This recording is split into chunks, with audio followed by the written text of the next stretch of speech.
कुछ भेड़ियों ने कुतरा खरोंचा मुझे इस कदर कि अब डोली नहीं चढ़ पाऊंगी, हाथों में मेहंदी नहीं रच पाऊंगी, बाबुल अब मैं तेरे आंगन में नहीं चहचहाऊंगी। यह वेदना है उस बेटी की जिस बेटी की डोली नहीं अर्थी उठी, और विडंबना देखिए कि उसके अंतिम संस्कार को उसका पिता देख भी नहीं पाया। जी हां, मैं एक किस्सा सुना रहा हूं आपको हाथरस, जिला हाथरस यूपी का, जहां यह घटना घटी। और किस्सा इसलिए कह रहा हूं, संवेदनशीलता से दूर होकर मैं ये किस्सा कह रहा हूं, क्योंकि आप और हम दोनों अपने ड्राइंग रूम में बैठेंगे, इस तरह की घटना को देखेंगे और फिर ये रोजमर्रा की घटना समझकर अगले ही पल भूल जाएंगे और अपनी रोजमर्रा की जिंदगी में लग जाएंगे। नमस्कार, मेरा नाम है विवेक सिंह और आप देख रहे हैं संवाद। घटना 14 सितंबर यूपी का हाथरस जिला। वह दिन हमें निर्भया कांड की याद दिला देता है। वह दुख, वह पीड़ा एक बार फिर से हम महसूस करते हैं जब खबर आती है कि 19 साल की एक लड़की के साथ 4 लोगों ने बलात्कार किया।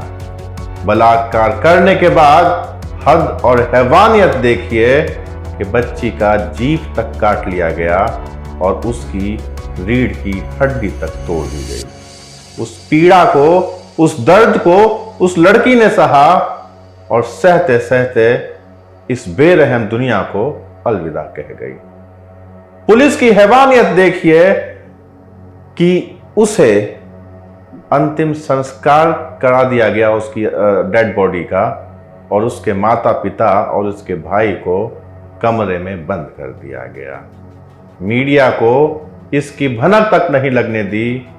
यह इंसानियत के नाम पर एक धब्बा है, हमारी संवेदनशीलता के नाम पर एक धब्बा है, क्योंकि हम आदि मानव तो नहीं, एक आधुनिक युग में जी रहे वह सभ्य कहे जाने वाले लोग हैं जो अपनी सभ्यता पर बड़ा गर्व करते हैं, इतराते हैं, बेटी बचाओ बेटी पढ़ाओ का नारा बुलंद करते हैं और यह कहते हैं कि हम एक सभ्य संस्कृति की, विरासत की धरोहर को लेकर जी रहे हैं। तो इस तरह की घटना तमाचा मारती है हमारे समाज पर और कहती है कि जरा अपने आप से पूछ कर देखिए कि यह किस तरह की सभ्यता या किस तरह का संस्कार कि आपकी बेटियों को इस तरह से बलात्कार का शिकार होना पड़ता है, इतने दर्द और पीड़ा, इतनी वेदना का शिकार होना पड़ता है। जिला प्रशासन और एसडीएम सवालों के घेरे में हैं। मुख्यमंत्री योगी आदित्यनाथ ने एसआईटी का गठन कर दिया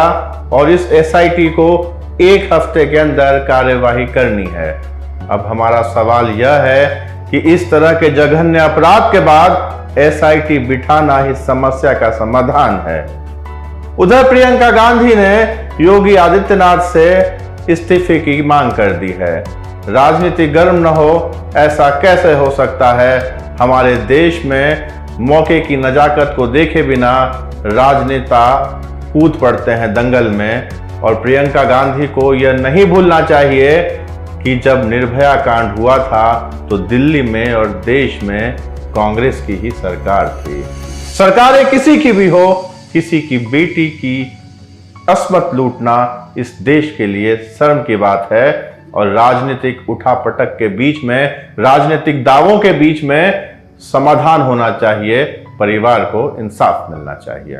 सपा कार्यकर्ता भी कैंडल मार्च लेकर सड़कों पर उतर तो गए, मगर अखिलेश यादव शायद बुलंदशहर की उस घटना को भूल गए होंगे जहां एक मां और उसकी नाबालिग बेटी का रेप हुआ था।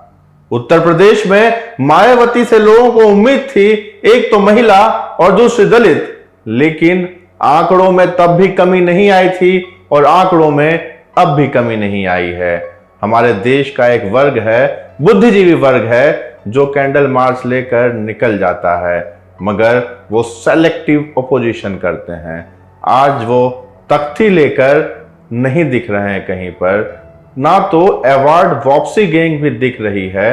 तो इस तरह से सेलेक्टिव अपोजिशन भी नहीं होना चाहिए। बलात्कार एक जघन्य अपराध है, दब्बा है हमारे समाज के ऊपर, इसके लिए लेफ्ट विंग और राइट विंग छोड़कर इस अपराध के खिलाफ एक हिंदुस्तानी होने के नाते हमें आवाज उठानी चाहिए, यह सोचकर कि हम सबके घर की बेटियां सुरक्षित रहें। यह संवाद कायम करने की कोशिश की है हमने इस अपराध के खिलाफ। संवाद से जुड़े रहिए। नमस्कार, जय हिंद।